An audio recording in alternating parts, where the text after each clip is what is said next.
graça e a paz de nosso Senhor e Salvador, Jesus Cristo. Meus irmãos, abra sua Bíblia no livro de Evangelho de Marcos. Evangelho de Marcos, capítulo 12. Marcos 12.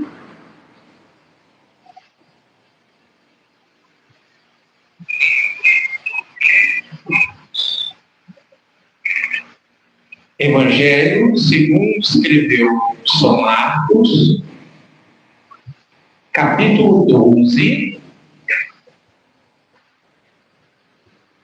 Glória a Deus.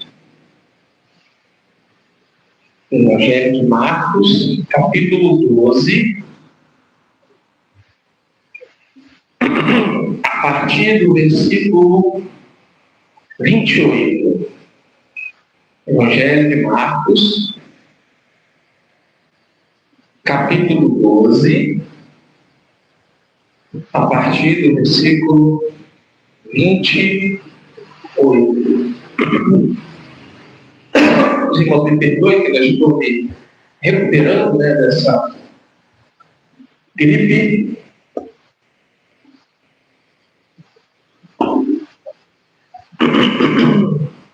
Nós estamos numa série de mensagens no Evangelho de Marcos. Nós estamos aí há pouco mais de um ano, né? Então, nós já estamos no capítulo 12 do Evangelho de Marcos, há pouco mais de um ano fazendo a exposição da Palavra de Deus. E hoje a nossa perícope, ela vai dos versos 28 até o verso 34. Todos acharam? E diz assim, então, a palavra de Deus.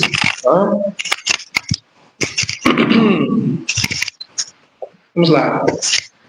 E aproximando-se um dos escribas que os tinha ouvido disputar, sabendo que lhes tinha respondido bem, perguntou-lhe: qual é o primeiro de todos os mandamentos?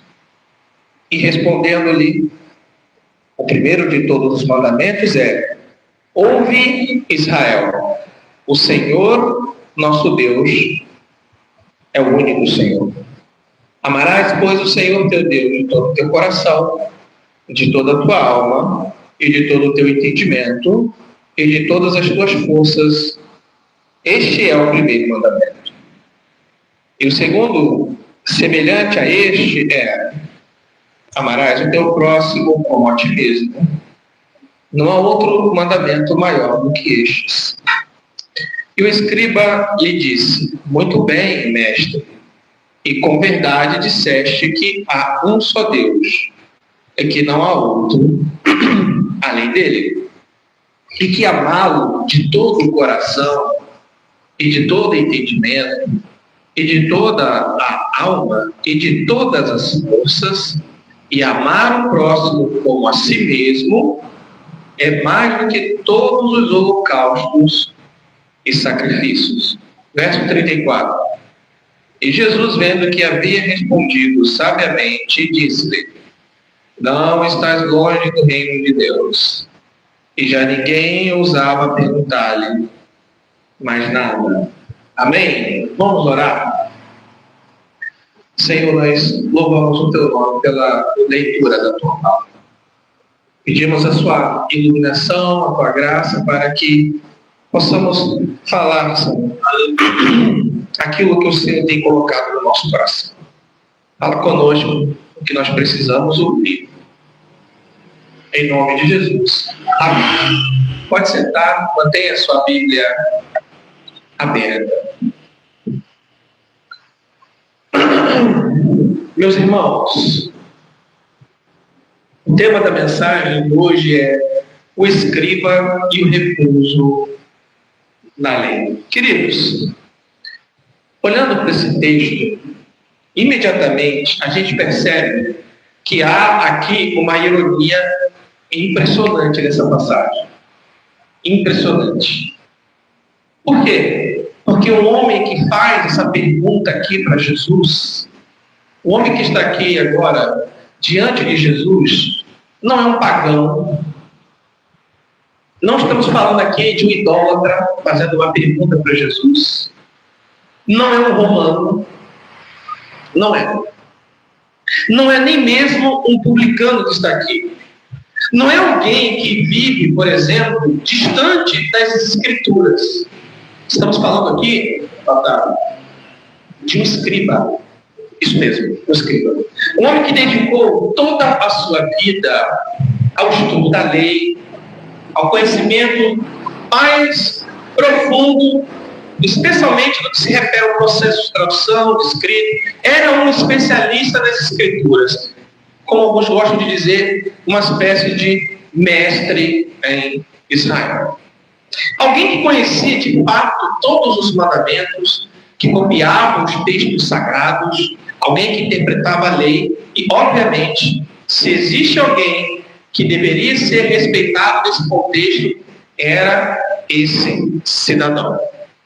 No entanto, lendo a passagem, nós já observamos que no final da conversa, Jesus vai dizer algo para ele que, ao mesmo tempo, traz consolo, mas ao mesmo tempo também nos assusta. Veja a frase que Jesus vai dizer para ele. Ele diz assim para ele: não estás longe do reino de Deus. O Senhor Jesus diz para ele: não estás longe do reino de Deus. Que frase extraordinária. Mas uma frase perturbadora ao mesmo tempo. Por quê?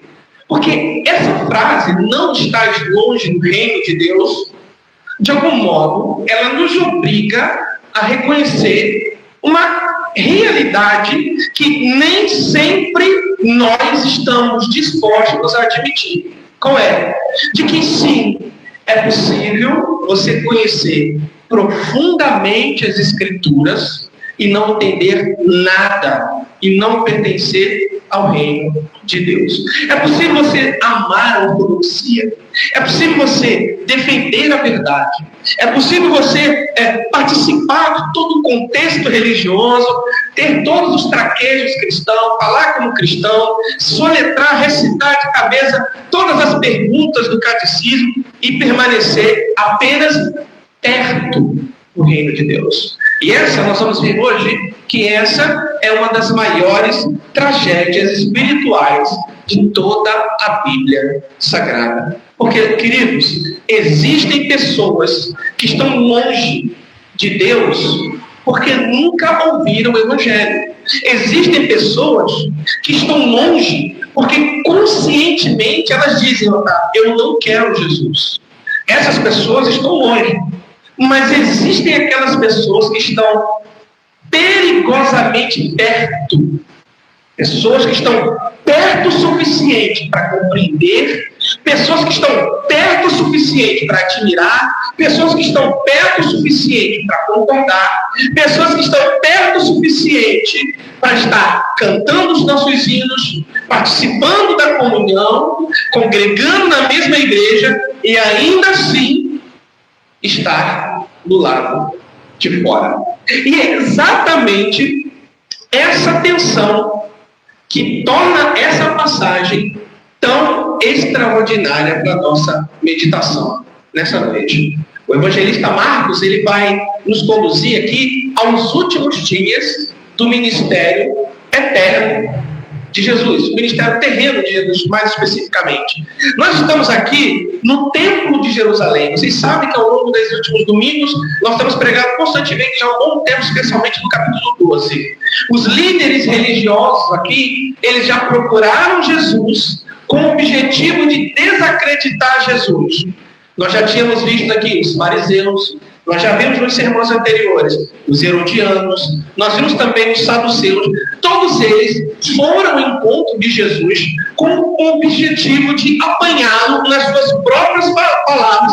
E todos eles, irmão ali, saíram profundamente derrotados pela sabedoria daquele que é a própria palavra de Deus encarnada. Então, quando esperamos aqui nesse texto mais uma armadilha, que me parece, lendo a história, a passagem, que parece que vai ser mais um tentando desafiar Cristo. O evangelista Marcos, então, nos surpreende profundamente. Porque quem se aproxima de Jesus agora já não é mais um herodiano em uma época, já não é mais um saduceu, já não é mais um fariseu, é um escriba. Um escriba se aproxima de Jesus, mas dessa vez, a pergunta que esse escriba vai fazer para Jesus, ela não vai nascer de uma malícia, ela nasce de uma admiração, Henrique.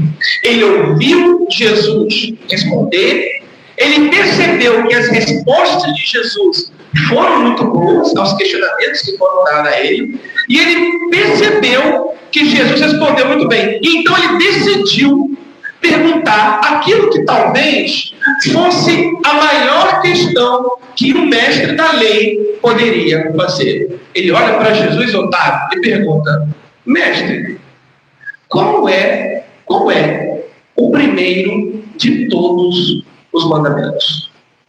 Qual que é, presbítero geral, o primeiro de todos os mandamentos? Então veja, à primeira vista, parece que a conversa de Jesus com o escriba ali vai ser apenas sobre a lei. Mas à medida que você vai lendo a passagem, nós vamos perceber que ela é um pouquinho maior, um pouquinho mais densa. Por quê? Porque Jesus aqui, ele não está ensinando qual é o centro da lei. Aqui, Jesus está revelando que o que falta a um homem profundamente religioso para entrar no reino de Deus. O que falta para esse homem? E é para essa conversa que o Espírito Santo, nessa noite, vai nos conduzir. E antes de a gente perguntar aqui ao texto, antes de nós perguntarmos o que aquele escriba precisava ouvir, talvez nós devêssemos fazer uma pergunta muito mais importante aqui, nesta noite. Será que é possível, pensa nessa pergunta,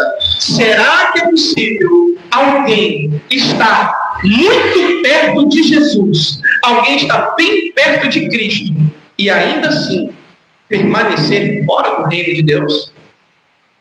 Será ou não? Que é possível alguém estar bem próximo a ele? E é essa pergunta que Marcos vai responder hoje, diante dos nossos olhos. Mas, para nós compreendermos o que Jesus afirma aqui nessa passagem, nós vamos primeiro olhar e observar justamente a resposta que ele dá. Ele diz ao escriba: não estais longe do reino de Deus. Nós precisamos entender todo o cenário em que acontece essa conversa.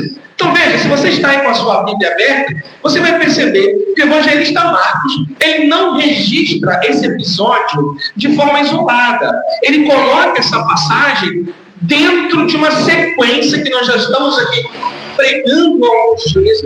Ela vem dentro de uma sequência muito bem construída. E veja, nessa narrativa, minha gente, nada está fora do lugar. A pergunta aqui que o escriba faz a Jesus, ela não surge do nada, ela não vem de um vazio, simplesmente.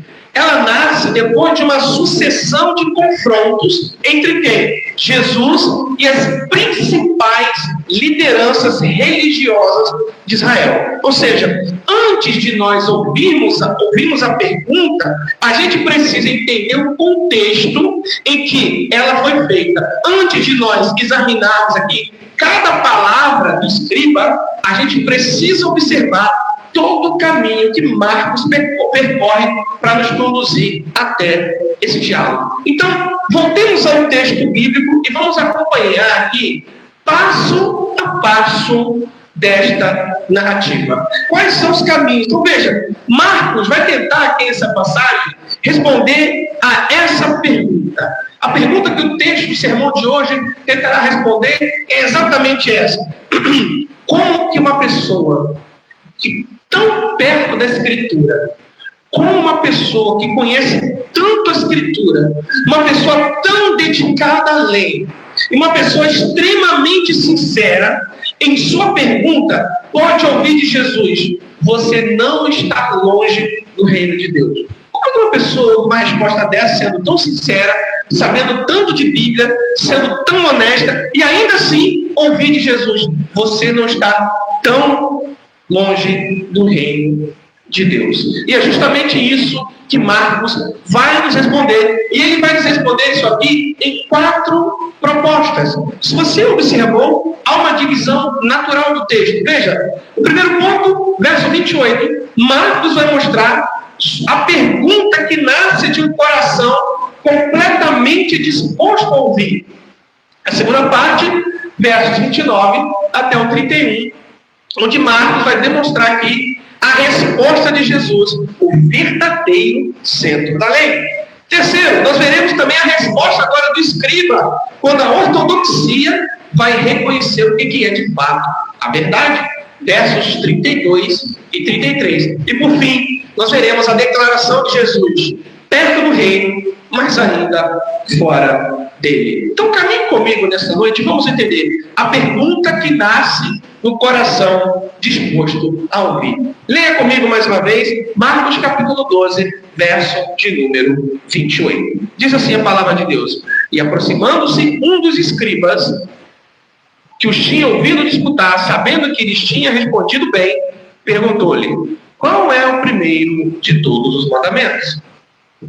Queridos, para entendermos a força de toda essa conversa, nós precisamos olhar aqui com muito cuidado para todo o contexto em que essa passagem acontece. Marcos não está registrando esse encontro aqui de forma isolada. Ele faz isso diante de uma sequência, como eu falei já aqui, uma sequência de confrontos que vão se desenrolando lá no Templo de Jerusalém durante os últimos dias do ministério terreno de Jesus. Veja, e é justamente nesse contexto que esta conversa ganha todo o seu significado.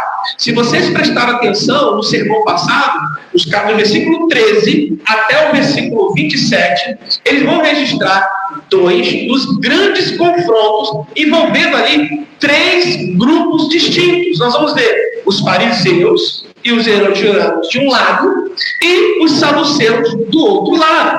Todos eles se aproximam de Jesus com perguntas cuidadosamente preparadas. Isso mesmo. No entanto, essas perguntas não são perguntas com o objetivo de aprender, de crescer. Eles não desejam entender o reino de Deus. Eles desejam simplesmente encontrar um motivo para acusar Jesus. Veja que o primeiro grupo são os fariseus e os herodianos, onde eles levantam aquela questão pregada aqui pelo seminarista Henrique, a questão do tributo a César. Lembra disso? Eles pegam lá e questionam sobre a pergunta ali para Jesus. Ela era intrincada. Por que ela era intrincada? Porque se Jesus dissesse assim, que o imposto deveria ser pago, ele seria acusado de favorecer o outro. No entanto, se ele dissesse que o imposto não deveria ser pago, provavelmente ele seria denunciado como um agitador contra o império. Então veja, a pergunta aqui não procurava a verdade. Eles queriam a condenação de Jesus a todo custo. Então, depois, no sermão passado, foi que eu preguei aqui, vem os saduceus. Os saduceus que, por sua vez, não acreditavam, negavam a ressurreição. Eles apresentavam aquela história, lembra da mulher que casou com 7 irmãos? Eles perguntaram para Jesus a história da mulher que se casou sucessivamente com 7 irmãos. E eles ali, a pergunta deles, eles não querem saber exatamente como vai ser a vida no futuro. Eles apenas estão tentando ridicularizar Jesus, ridicularizar a doutrina da ressurreição por meio de um argumento que, segundo eles, achavam irrefutável. E como nós vimos até aqui, Jesus respondeu todos esses argumentos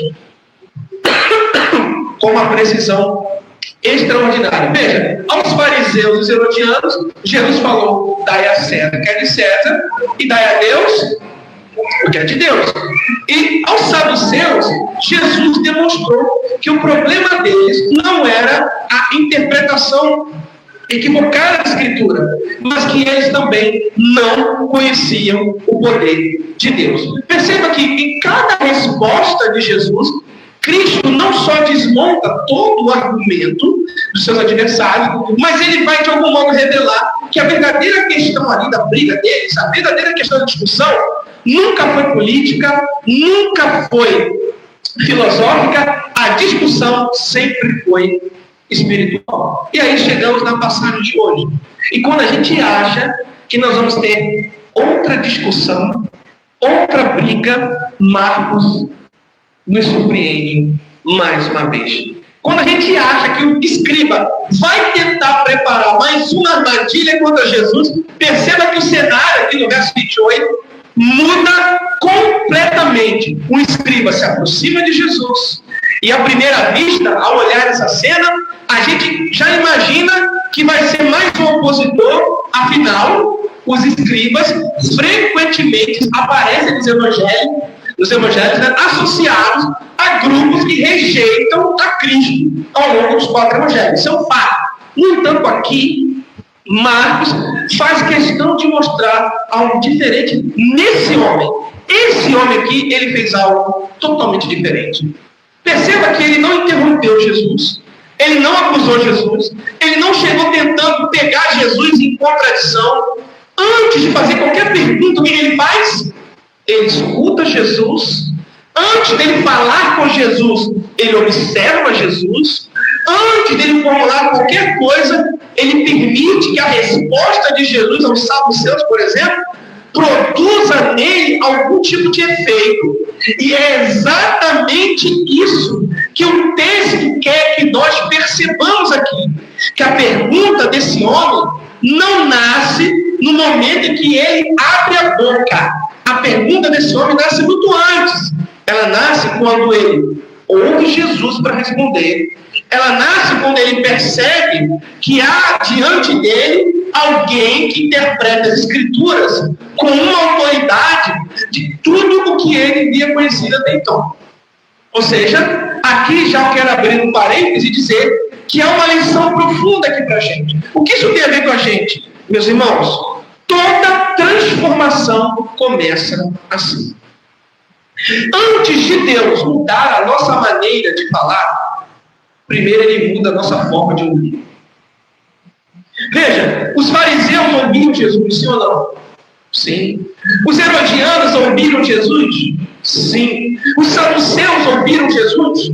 Sim. Todos ouviram exatamente as mesmas palavras. Mas somente esse escriba foi invadido por tudo aquilo que ouviu, e tudo aquilo que ouviu produzisse nele uma nova pergunta. Veja, e essa continua sendo, meus irmãos, uma das grandes diferenças entre um coração endurecido e um coração que começa a ser alcançado pela graça de Deus. Por quê? Porque um coração que começa a ser alcançado pela graça, ele não tenta se defender às próprias custas. Um coração endurecido, ele escuta apenas para poder responder. Um coração endurecido, ele escuta apenas para poder encontrar alguma falha. Mas um coração quebrantado, ele escuta de outra maneira. A palavra de Deus desmonta todas as suas seguranças. Ele admite que nem sempre você sabe de tudo. Um coração quebrantado pelas Escrituras, ele reconhece que há coisas que ele precisa aprender novamente. E é por isso que o escriba aqui se aproxima de Jesus. E a pergunta dele ainda não é falta de fé, já não é, mas também não é hostilidade.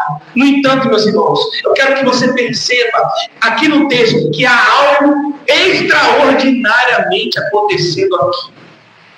Veja, o mesmo Jesus, a mesma Escritura, o mesmo tempo, e ainda assim, duas maneiras completamente diferentes de se aproximar de Jesus. Porque os fariseus se aproximam de Jesus para prender. Os herodianos se aproximam de Jesus para comprometer. Os saduceus se aproximam de Jesus para ridicularizar. Mas este homem se aproxima de Jesus para compreender. Porque a diferença não está em Cristo. Cristo aqui é o mesmo. A diferença não está nas Escrituras. As Escrituras aqui são as mesmas. A diferença está no coração de quem escuta cada palavra. Queridos, esse talvez seja um dos maiores milagres dessa passagem. Aqui nós não vemos um cego recebendo a visão. Nós não temos aqui um paralítico andando. Nós não temos aqui um leproso sendo purificado. O milagre aqui, irmã, é de uma forma mais sutil. O que é isso? É um homem que passou a vida na igreja, um homem profundamente religioso, e pela primeira vez ele começa a ouvir. E isso nos ensina, meus irmãos, uma verdade profundamente desconfortável aqui. Sabe qual é? De que o maior obstáculo para ouvir a voz de Deus nem sempre é a nossa ignorância. Às vezes é justamente a falsa impressão de que nós já sabemos tudo sobre Deus, que a gente acha que Deus não tem mais nada para dizer. Veja, estamos diante de um homem que conhecia a lei, sabia de cabeça provavelmente diversos livros da lei, conhecia os profetas, conhecia a tradição, passou provavelmente a vida inteira copiando, estudando, ensinando as escrituras, mas naquele dia ele vai perceber algo que ele ainda precisava aprender. E talvez, queridos, seja exatamente por isso que Deus resiste aos soberbos, mas concede graça aos humildes. Porque a palavra de Deus, meus irmãos, a palavra de Deus nunca encontra apenas inteligência. Ela encontra disposição, ela encontra amor, ela encontra um coração que já decidiu antecipadamente se ouvirá para obedecer ou se ouvirá para responder. Falando isso, Agostinho ele vai observar um problema fundamental, de que o homem não é, ele não é, o problema do homem não é apenas a ignorância. O problema do homem é o amor desordenado. Como assim, pastor? Isso mesmo. É o amor desordenado pelas coisas. Ninguém ouve ou ninguém enxerga a realidade de maneira neutra. Tudo que a gente ouve, tudo que a gente olha, tudo que a gente ouve, nós ouvimos a partir daquilo que a gente ama. Não é verdade? É tudo a partir daquilo que a gente ama. O que eu quero dizer? É que os nossos afetos moldam a nossa escuta. Quem ama a própria arrogância, quem ama a própria autonomia, vai ouvir a palavra de Deus como ameaça. Quem ama o seu próprio pecado, ouvirá a palavra de Deus como incômodo.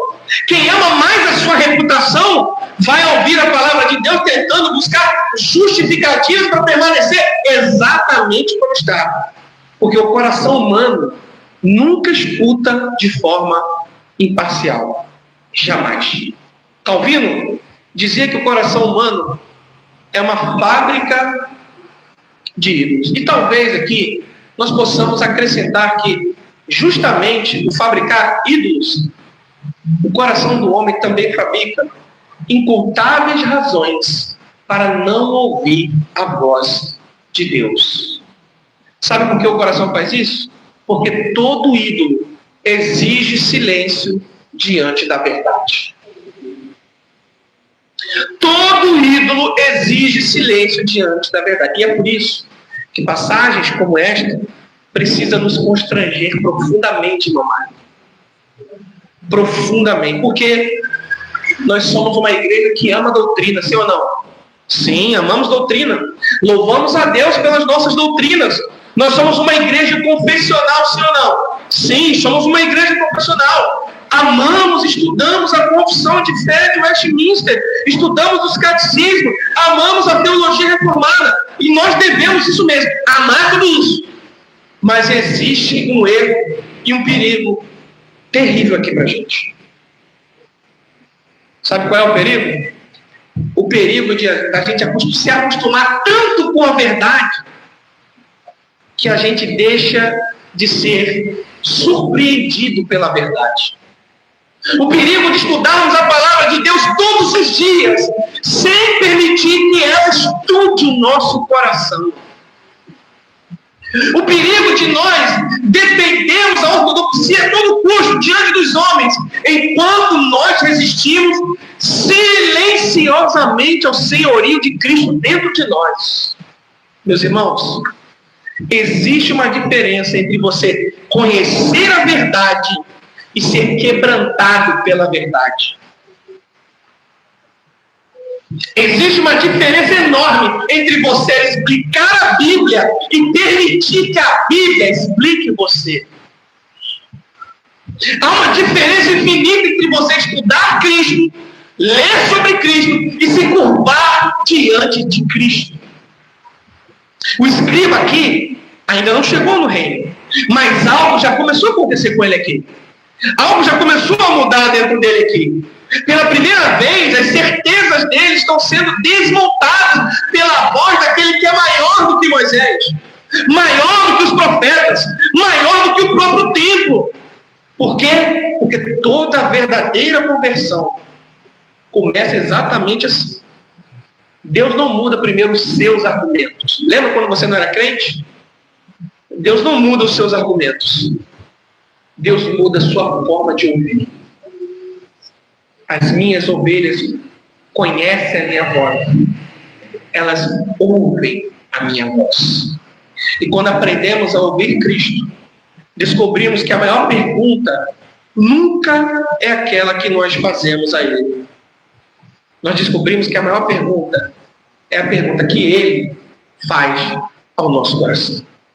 Amém? Vamos ao segundo ponto, verso 29 até o 31. A resposta de Jesus, o verdadeiro centro da lei. Veja o verso 29 até o verso 31. E Jesus respondeu-lhe: o primeiro de todos os mandamentos é este: ouve Israel, o Senhor nosso Deus é o único Senhor. Amarás, pois, o Senhor teu Deus de todo o teu coração, de toda a tua alma, de todo o teu entendimento, de todas as tuas forças. Esse é o primeiro mandamento. E o segundo, semelhante a esse, é: amarás o teu próximo como a ti mesmo. Não há outro mandamento maior do que este. Veja que até esse momento ouvimos apenas a pergunta do escriba, irmã Maria. Agora, finalmente, vamos ouvir a resposta de Jesus. E é interessante perceber que Jesus não responde da maneira como muitos esperariam. O escriba pergunta: mestre, vamos lá, qual é o maior ou o primeiro de todos os mandamentos? Essa foi a pergunta. E a resposta de Jesus? Talvez o escriba esperasse que Jesus recitasse ou citasse algum mandamento. Talvez ele esperava que Jesus, por exemplo, ele teria citado um dos 613 preceitos da lei.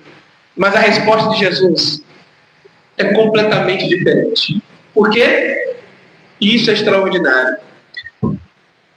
Antes de Jesus responder qual é o maior dos mandamentos, ele começa falando de quem? Olha lá, verso 29. O primeiro mandamento é este: ouve Israel. Antes dele responder qual é o maior mandamento, ele começa falando sobre Deus. Porque Jesus vai nos ensinar aqui que a verdadeira obediência nunca começa no homem, sempre começa em Deus. Antes dos mandamentos vem o legislador. Antes da ética vem a teologia. Antes do dever vem quem Deus é. E é por isso que Jesus vai responder: ouve Israel, o Senhor nosso Deus é o único Senhor. Perceba que Cristo não inicia a resposta com uma ordem, ele inicia com uma confissão. Ele leva o escriba de volta ao coração da fé de Israel.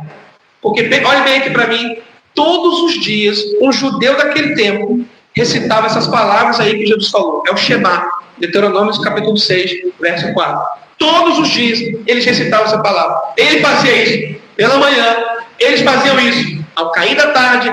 Essas palavras moldavam toda a identidade do povo da aliança. Era o Shema, a grande confissão de Israel. No entanto, há algo extremamente interessante aqui, que para mim é uma tragédia. Olhe para mim aqui. É possível você repetir uma confissão durante a vida inteira e você deixar de ouvir aquilo que ela exatamente diz. Talvez aquele escriba tivesse pronunciado essas palavras, Otávio, milhares de vezes, milhares. Talvez aquele escriba tivesse pronunciado isso desde quando ele era criança, todos os dias. E ainda assim, naquele momento, ele precisava ouvi-la novamente da boca do próprio Filho de Deus. Meus irmãos, existe uma diferença gigantesca entre você repetir uma verdade e ser governado por ela. É totalmente diferente.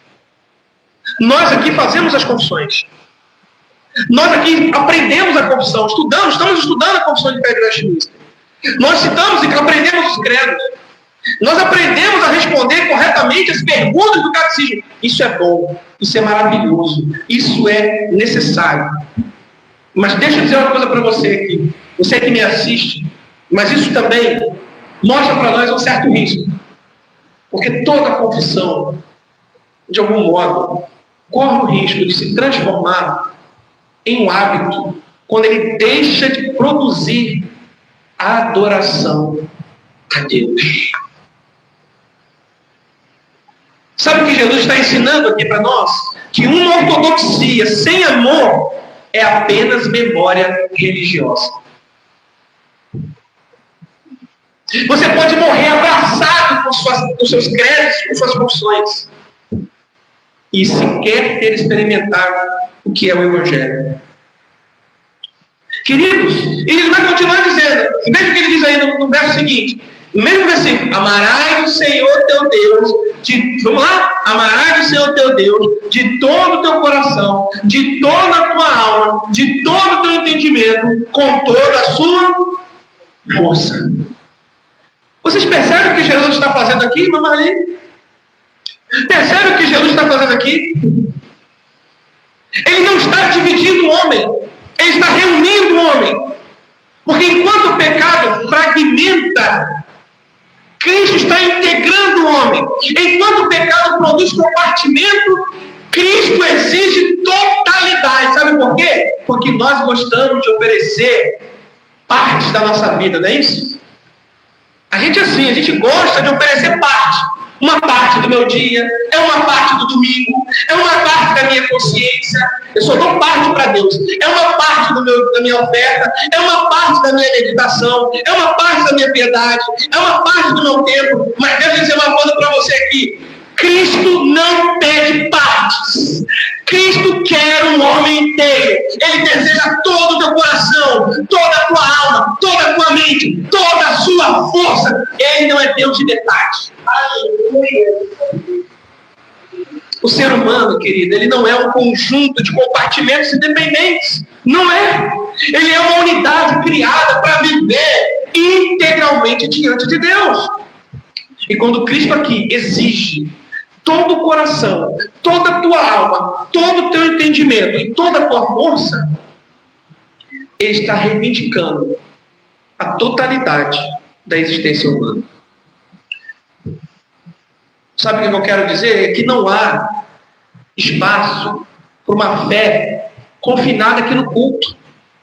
Enquanto o restante da sua vida, você vive para outros senhores. Então Jesus faz algo ainda mais surpreendente aqui. O escriba perguntou por um mandamento. Ele só perguntou qual o maior mandamento. E Jesus responde com 2.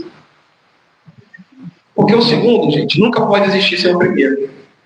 Veja o que Jesus fala. Amarás o teu próximo como a ti mesmo. O que isso significa, meus irmãos? Que toda espiritualidade que não alcança o próximo é falsa. Qualquer espiritualidade. Quem não ama seu irmão, a quem vê, como vai amar a Deus que não vê? O amor ao próximo, ele não é um segundo degrau. O amor ao próximo, ele é a evidência de que o primeiro degrau existe. Ninguém pode separar Deus de sua imagem refletida do seu próximo. Queridos, nós vivemos uma época difícil, não é verdade? Vivemos uma época em que as pessoas querem escolher qual mandamento querem obedecer. As pessoas querem amar a Deus, mas não querem amar o próximo. As pessoas querem amar o próximo, mas não querem amar a Deus. As pessoas querem uma coisa ou outra. E Jesus aqui está destruindo ambas as possibilidades. Os dois mandamentos caminham juntos. Não existe piedade sem misericórdia. Não existe amor ao homem sem amor a Deus. Não existe ortodoxia sem amor. Não existe caridade sem verdade.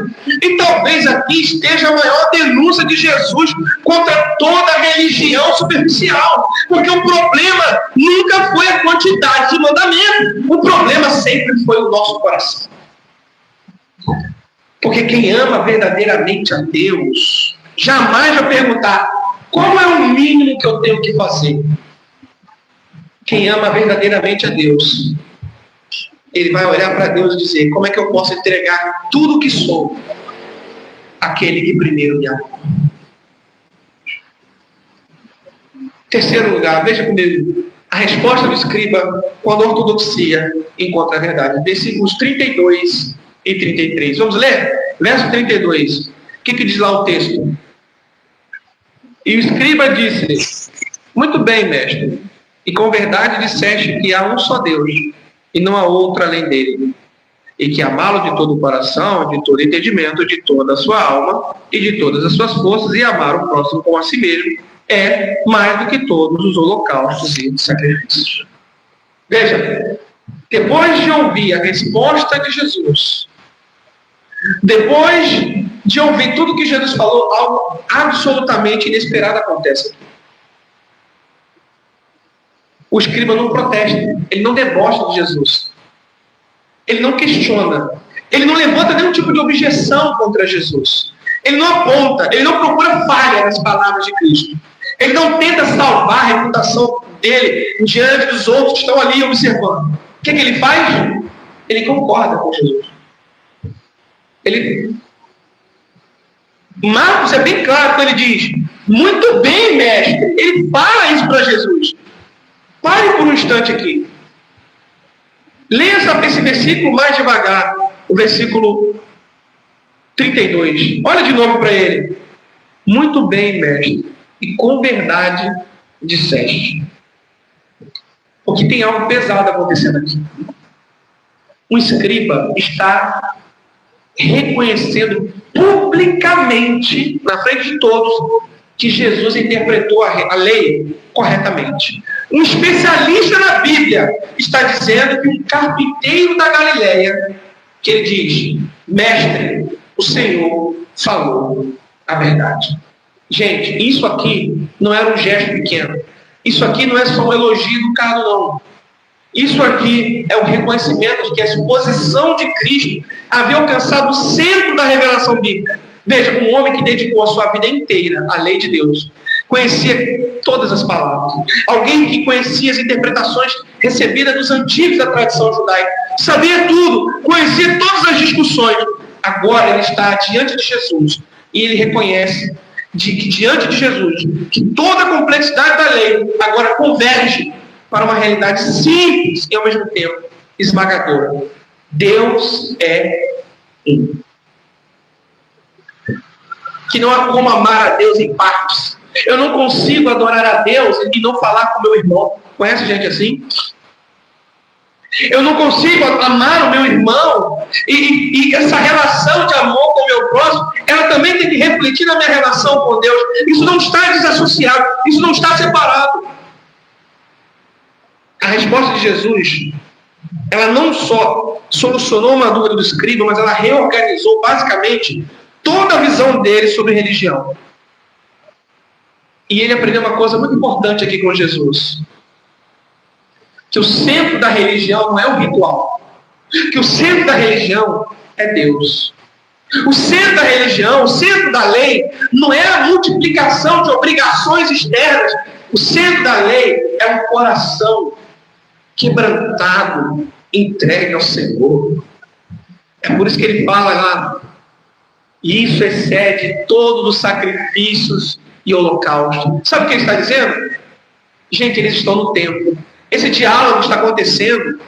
E provavelmente, enquanto Jesus conversa com o escriba ali, ele está olhando os sacerdotes fazendo seus sacrifícios, pessoas entrando e saindo, e ele olha para Jesus. Na verdade, ele está dizendo o seguinte: obedecer ao Senhor vale mais do que qualquer sacrifício do que esses que estão sendo feitos aqui. Os animais estavam sendo levados para o altar, o sangue estava sendo derramado, a fumaça estava subindo, a estrutura de Israel estava funcionando normalmente diante dos olhos daquele homem. E no meio daquele tumulto, no meio daquele templo, um escriba declara que amar a Deus e ao próximo é maior do que qualquer oferta que você pode dar.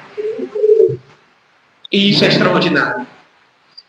Ele está dizendo que o culto, quando ele é separado do amor, ele perde o seu significado. Que o sacrifício, quando ele é separado da obediência, não vale de nada. Que a cerimônia, por mais bonita que ela seja, quando não há uma entrega de coração, quando não há uma adoração, ela pode até ser bonita, pode até ter uma estética legal, mas ela perdeu totalmente sua verdade. Porque nada faz sentido se eu não amo meu irmão. Se isso aqui é bom, é maravilhoso, mas tudo isso aqui deve nos conduzir uma vida de amor um com o outro, sobretudo uma vida de adoração a Deus.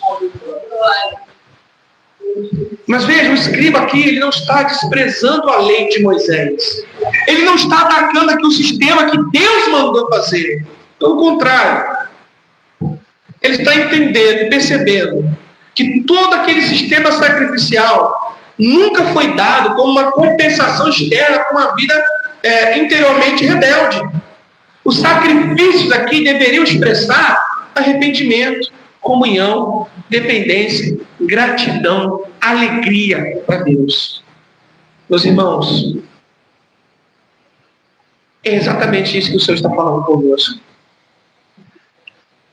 Quando o escriba declara que o amor ao próximo excede qualquer oferta que você faz, ele não está abandonando o Antigo Testamento. Ele está finalmente ouvindo o que o Antigo Testamento sempre quis dizer. Porque Deus nunca quis o animal, apenas o animal sobre o altar.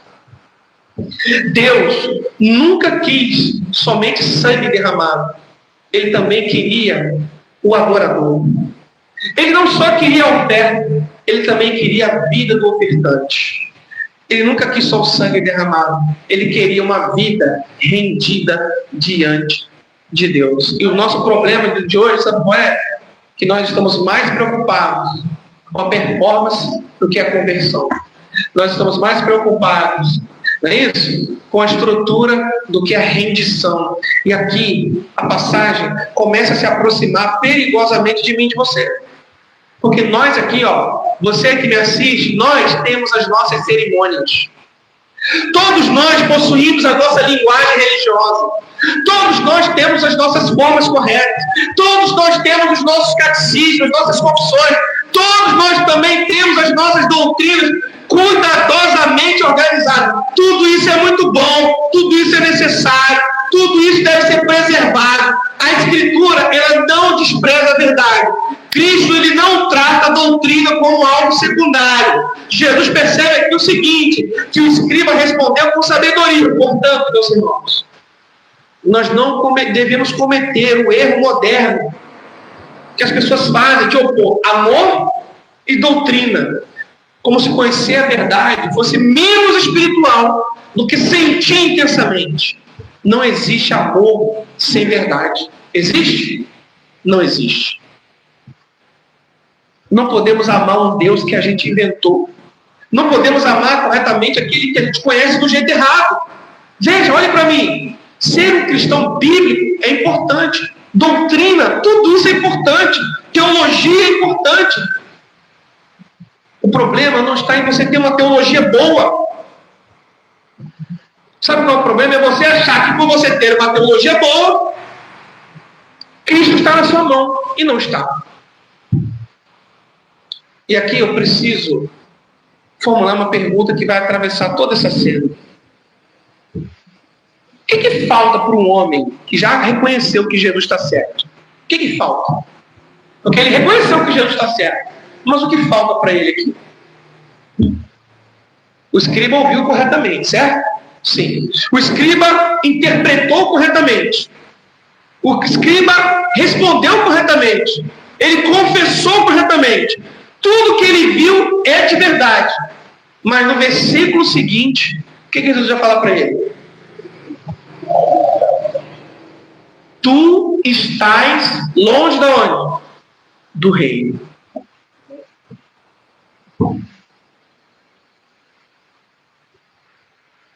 Meus irmãos. Tu estás longe do reino. O que isso tem a ver com a gente? Que é possível você estar certo teologicamente. Você tem a doutrina certa. É possível você estar numa igreja certa, mas estar fora do reino de Deus. Você sabia disso?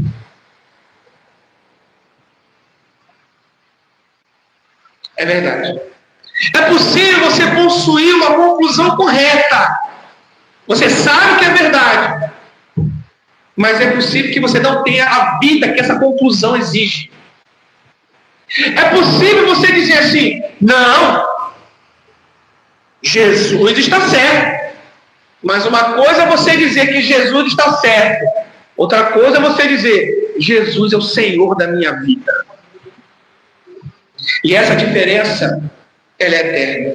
Porque reconhecer uma proposição quando ela é verdadeira, pertence aqui, ao intelecto. Mas curvar-se diante daquele que é a verdade, exige o corpo inteiro, toda a sua alma, todo o seu coração, todo o seu entendimento, toda a sua força. Queridos, existe uma distância gigante entre convicção intelectual e conversão. Você pode ser um exímio teólogo e ser um pervertido entre quatro paredes.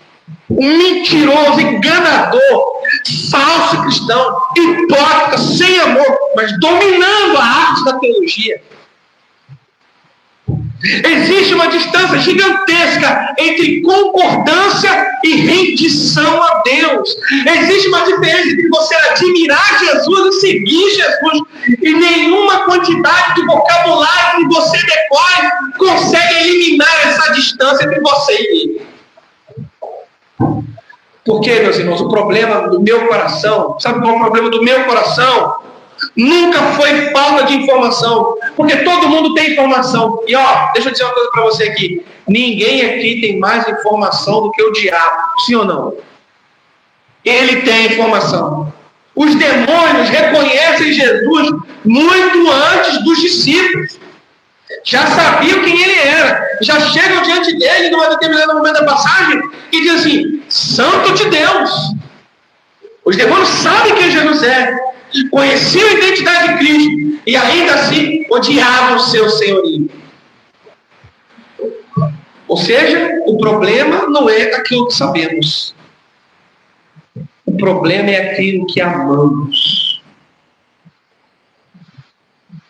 Aquilo que está no nosso coração. Porque o intelecto, ele pode reconhecer a verdade. Ele pode. Enquanto o seu coração continua sendo governado por outro Senhor, que não da Escritura.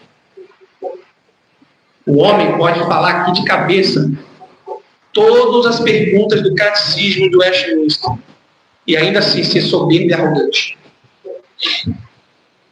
O homem pode falar sobre a graça, meu marido, sem perdoar. Um homem, ele pode falar da aliança e ser um mau caráter. Um homem pode falar da eleição e ainda assim ser dominado pelo orgulho. Alguém pode falar sobre a providência e ter crise de ansiedade. Alguém pode falar sobre o senhorio de Cristo e continuar administrando a própria vida como se Cristo nem governasse a sua própria vida. Queridos, estamos vivendo uma época onde existe uma ortodoxia. Olha aqui para mim, existe uma ortodoxia que está aqui na cabeça, mas ela não desceu para o coração. Numa igreja ortodoxa, onde tem uma ortodoxia na cabeça, mas ela ainda não chegou aqui, no joelho. O joelho não se dobra mais diante de Deus. Conhecemos tudo de teologia. Uma ortodoxia que ainda não matou o pecado. Uma ortodoxia que ainda não amassou o seu ego. Uma ortodoxia que nunca domesticou a sua língua. Uma ortodoxia que não tirou a sua soberba. Uma ortodoxia que não matou a sua miséria, que não gerou misericórdia em você. Uma ortodoxia que não tornou você parecido com Cristo. Te tornou simplesmente um teólogo que sabe tudo de teologia. E essa ortodoxia é uma ortodoxia que sabe tudo, fala como crente, canta como crente, prega como crente, sobe em púlpito, dá aula, explica, fala muito bem, possui todos os vocabulários da fé. Mas está morto. Quantos cristãos vocês conhecem assim? Cantam, pregam, estão lá, usando as suas roupas. É uma intelectualidade que está aqui, mas ela não jogou ele de joelhos. E toda ortodoxia que não te conduz aos joelhos não serve para nada. Não serve para nada. Existem pessoas que entram na teologia, Henrique,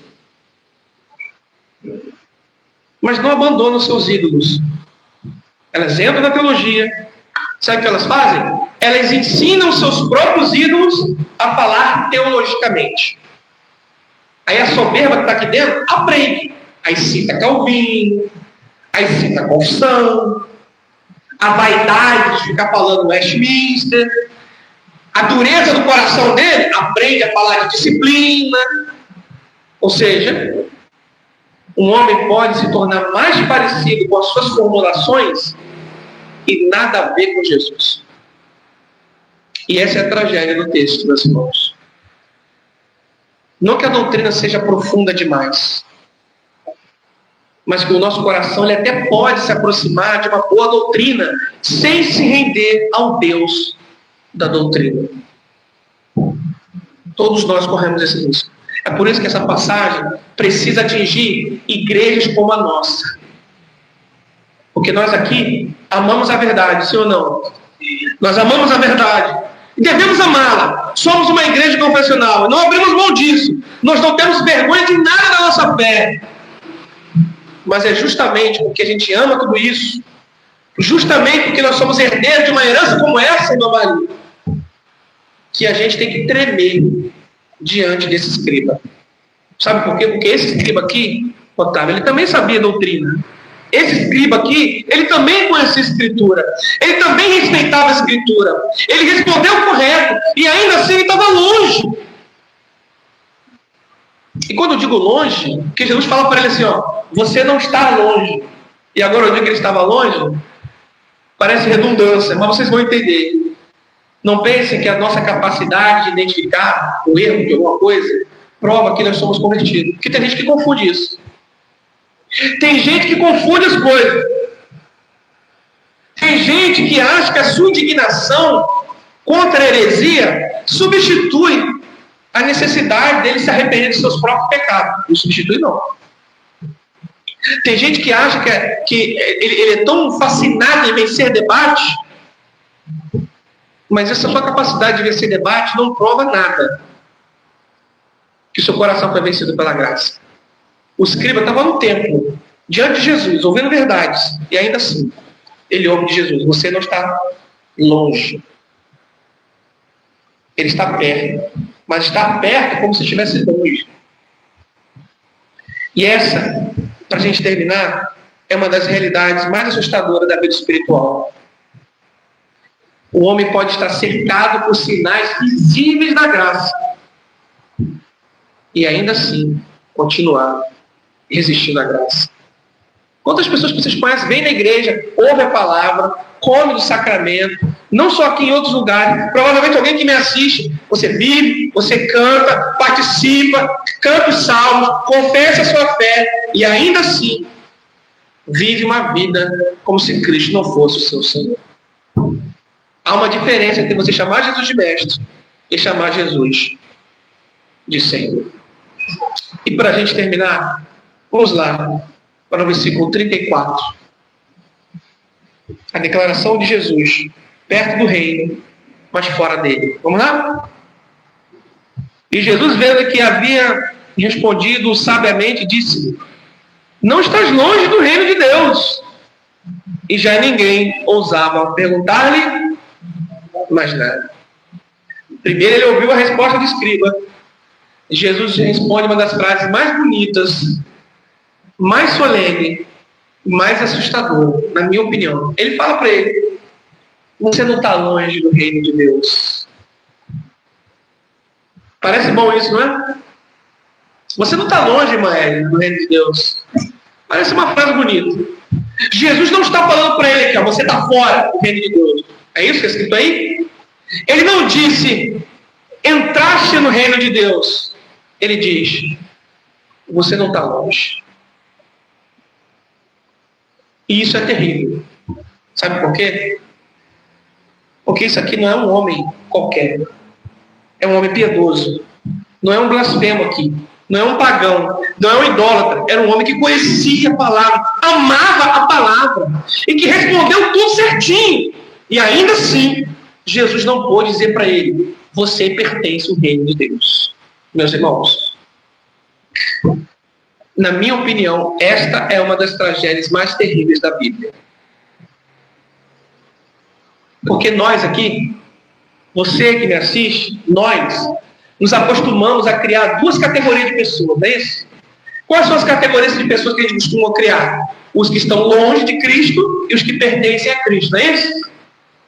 Os que estão longe e os que estão dentro, não é isso? Nós criamos essas categorias, mas Jesus aqui, ele apresenta uma terceira categoria. Não são os que estão longe, não são os que estão dentro, são pessoas que estão perto. Olha para mim, perto, muito perto, perigosamente perto, sentado aí no banco, cantando com a gente, lendo textos, subscrevendo documentos de fé, subindo em púlpitos para pregar, perto da palavra, perto da graça, perto do reino de Deus, mas ainda do lado de fora. Estão perto, mas estão fora. Olhe para mim aqui. Existe uma diferença enorme entre proximidade e pertencimento. Olhe para mim. Um homem pode morar do lado do hospital. Um homem pode morar do lado do hospital e morrer sem nunca ter entrado nele. É ou não é verdade? Veja, meus irmãos, um homem pode viver do lado de uma fonte e morrer de sede. Um homem pode conhecer todos os caminhos que levam ao palácio e jamais encontrar o rei. Porque proximidade nunca salvou ninguém. Quem salva é Cristo Jesus. E aqui a gente tem que fazer uma pergunta: o que faltava então escriba para poder pertencer ao reino? Faltava conhecimento? Não, porque ele conhecia a palavra. Faltava o quê? Exegese? Ele fez a interpretação certa. Faltava ortodoxia? Não. A confissão dele estava correta? Sim. Então o que faltava para ele? Cristo. Faltava Cristo, porque, veja, não é só conhecer Cristo, mas se render a Cristo. Porque o reino de Deus nunca foi uma ideia. O reino de Deus nunca foi só uma doutrina. O reino de Deus não foi apenas uma interpretação correta. O reino de Deus chama-se Jesus Cristo. Olha, meus irmãos, o escriba pergunta sobre o maior mandamento. Ele está perguntando para Jesus qual é o maior mandamento. Henrique. Desculpe. Enquanto o escriba pergunta qual é o maior mandamento, o maior mandamento está diante dele. Está ali na frente dele. O escriba, ele quer entender a lei, mas o maior legislador está ali, olhando para ele. Toda a sua vida apontava para aquele momento. E Cristo está ali, diante dele. Meus irmãos, eu te digo hoje, nessa noite, com toda a seriedade do meu coração aqui, você que me assiste, com toda a seriedade do meu coração que um homem aqui pode falar, existe uma mentira que está matando multidões de pessoas. Uma mentira muito sofisticada. Sabe qual é a mentira? De que basta você se aproximar de Jesus, que isso é o suficiente. Que conhecer sobre Cristo é conhecer a Cristo. Que concordar com a verdade é ser transformado pela verdade. Que estar na igreja é pertencer ao reino. Não! 1000 vezes não! Estamos diante de uma passagem que havia um escriba, que era especialista na Bíblia, respondeu tudo certo, ele estava perto, mas estava fora. E hoje há uma multidão de pessoas assim, gente que conhece todas as frases, mas não conhece o rei da praça, gente que sabe tudo de Westminster, mas não sabe nada sobre o Deus de Westminster, gente que sabe tudo de Bíblia, mas não sabe nada quem é o Cristo do Evangelho.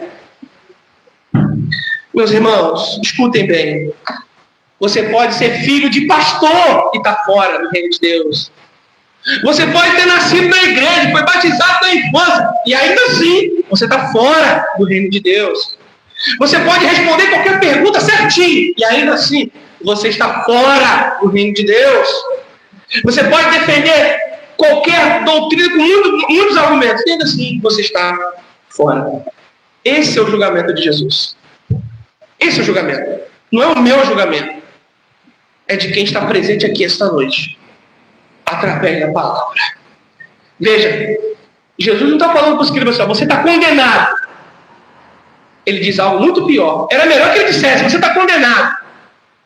Mas ele fala algo muito pior. Ele diz, você não está longe. Você só não está dentro. Você está fora. É pior? Sim. Porque se ele estivesse longe, teria desculpas. Porque se ele estivesse longe, se ele fosse um pagão, a gente diria assim, porque ele é ímpio, né? Ignorante. Então teria uma desculpa. Mas ele está perto. Ele está perto, irmãos. Ele vai na igreja. Ele canta. Ele senta aí no banco. Ele está no templo. Ele ouve a voz de Deus encarnado e ainda assim está fora. Isso não é tragédia, isso é condenação. E nessa noite o Espírito Santo fala conosco. Desperta você que dorme esta noite.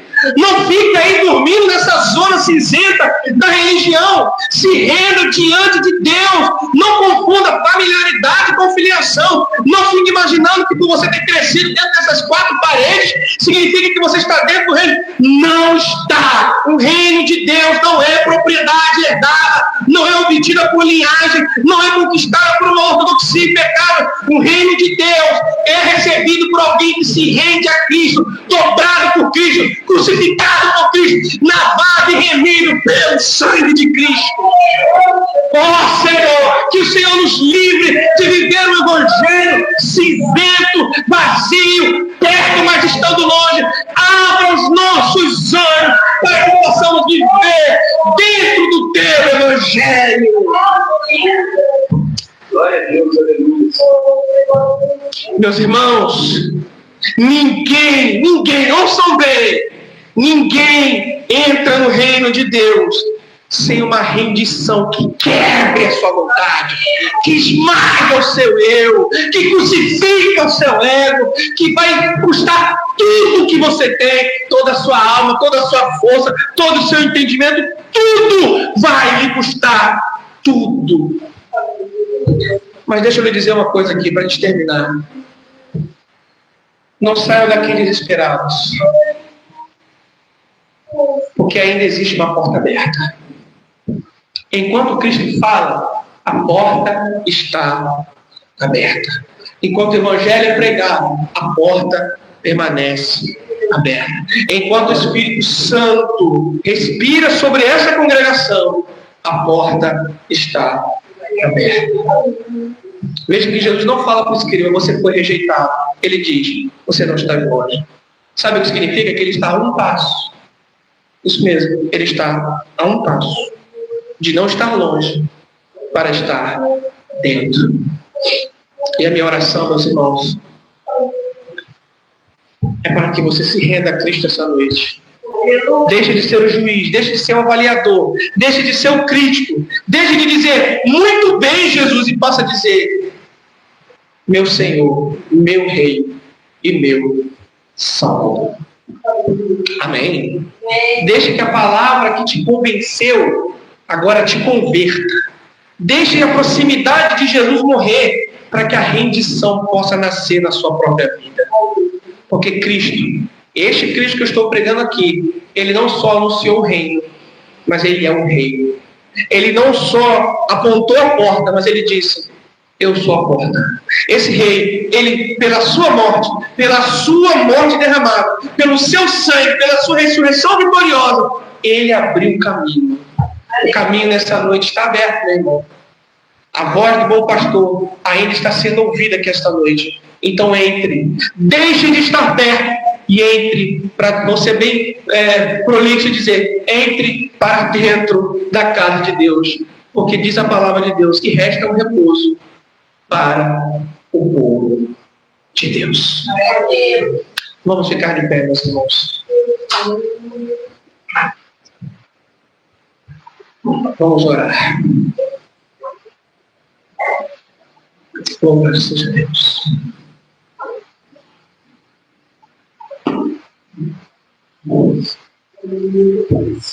Curve sua cabeça. Você que nos assiste, você que nos ouve,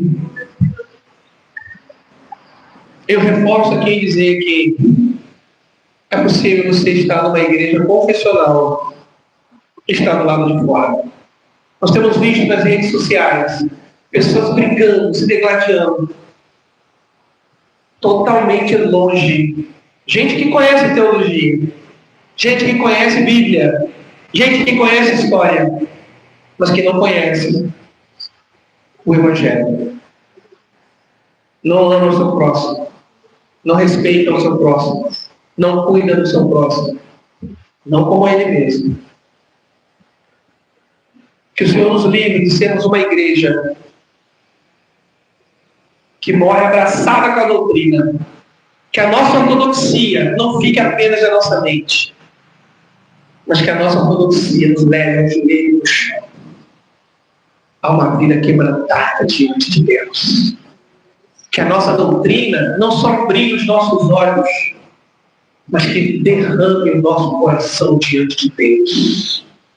Que a doutrina da providência, da livre oferta do Evangelho, uma das doutrinas mais lindas, não apenas abrilhante os nossos olhos, que a doutrina reformada não apenas aqueça a nossa mente, o nosso coração, mas que nos conduza ao joelho, ao quebrantamento e dizer, Senhor, eu não sou, mas Tu és o Deus da minha vida. Senhor, nós louvamos o Teu nome, Pai. Nós queremos ser uma igreja, Senhor, fiel, Senhor. Doutrina é importante, Senhor. Ortodoxia. Mas, Senhor, nós queremos ser uma igreja não somente ortodoxa, não somente uma igreja que conhece catecismo, credos, confissões, doutrinas, teologia, filosofia, Bíblia, mas uma igreja que ainda não perdeu a capacidade de chorar pelos seus pecados, de ouvir a Tua voz, como Samuel ouviu o Senhor chamar. Que todo conhecimento teológico não tapa os meus ouvidos, não feche os meus olhos para enxergar o quão miserável sou diante da grandeza do conhecimento de Deus. Oh, profundidade da riqueza. Aleluia. Glória ao Teu nome, Senhor. Oh, Senhor. Eu não quero, Senhor, ser alguém que domina todas as confissões, mas que perderam a capacidade de se dobrar diante do Senhor e dizer: Deus, eu preciso de Ti, Senhor. O nosso coração possa queimar, não só quando eu leio um livro, mas quando eu dobro meu joelho e sinto a presença do Teu Espírito no meio da igreja, Senhor. Que o nosso coração seja convencido todos os dias, 24 horas por dia, de que muito mais do que ser um reformado, muito mais do que ser um presbiteriano, nós somos a igreja noiva do Senhor, lavado e remido pelo sangue do Cordeiro, eternamente dependentes de Ti, Senhor. E que esse evangelho possa estar armazenado nos nossos corações, que os nossos olhos não percam a capacidade, de que as nossas doutrinas não tirem de nós a capacidade de nos dobrarmos diante da magnitude do conhecimento de quem Tu és. Porque doutrina que não leva aos joelhos, não só o coração e a mente, mas nos quebranta, que nos leva ao chão, ao pó, à dependência, não vale de nada. Por isso, Senhor, rogo a Ti que Senhor desperte a Tua igreja. Nós não estamos aqui para dar as respostas certas. Nós estamos aqui para nos rendermos e responder, sim, com base naquilo que está no Evangelho, aquilo que o Senhor tem nos dado. Muito mais do que respostas certas, é uma vida certa. Respostas certas são importantes, mas uma vida certa é muito mais importante. Que a nossa vida reflita a Tua glória no trabalho, no dia a dia, na nossa família, em nome de Jesus. Amém. Que Deus abençoe a sua vida, meu irmão, em nome de Jesus.